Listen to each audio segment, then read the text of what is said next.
日本首相拜鬼找中国豪赌岸田找错了对象。各位朋友，大家好，我是严树军，欢迎收看严树军论评。日本首相岸田文雄近日组织一帮政府议员在臭名昭著的靖国神社进行了一场拜鬼活动。以其招魂军国主义的举动来看，明摆着就是对和平的藐视。我们知道，近段时间整个东亚的局势都在升温，在这样的情况下，日本政府的种种行为都无疑是在火上浇油。不过，虽然日本政客已经走上了一条激进的道路，但很多日本民众倒是比较诚实。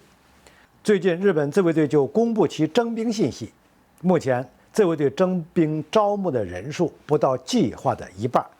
看来日本年轻人也明白，面对今天的解放军会是怎样的后果。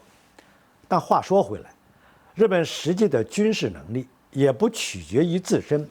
都说日本最厉害的武器其实是美军，不过呢，当年美国也是日本军国主义的受害者，如今却对日本首相拜鬼一声不吭，不得不说，也是一种讽刺。回到这件事本身，包括首相在内的日本政府不断挑动外界的神经，做出种种出格的行为，其实也反映出当前日本国内的一些状况。如今日本最大的问题，那就是经济下行。自去年美联储疯狂加息之后，日元就成了美元霸权的牺牲品。日本国内通货膨胀率水涨船高，经济增长陷入低谷。在这种情况下，日本政府呢也希望对外转移矛盾，而中国就成了出气筒。目前中国在搞产业升级，尤其是在汽车领域发力，给了日本制造业不小的冲击。经济上干不过，日本政府便紧跟着美国，充当美国在东亚的反华桥头堡。而这对于日本来说，无异于一次豪赌。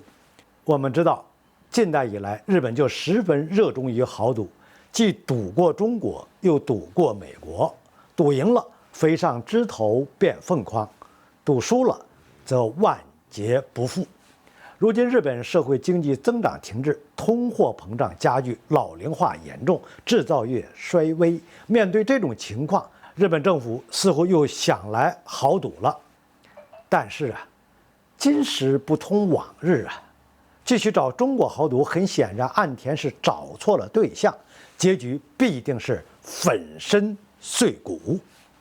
为什么这么说呢？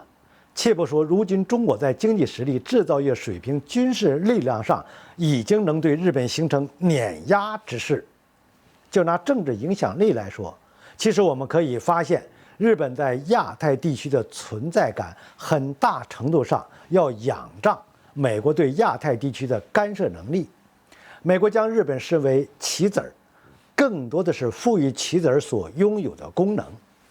一旦美国对亚太干涉能力变弱，就说东南亚国家是站边中国还是站边日本，这不就是显而易见的事情吗？只要日本不摘掉政治不独立的帽子，就没有翻身的机会。在经济、军事以及政治上，日本都不足以与中国比较。那么，再怎么给军国主义招魂，也只是将自己推向灭亡的边缘。好，本期的话题就论评到这里，我们下期见。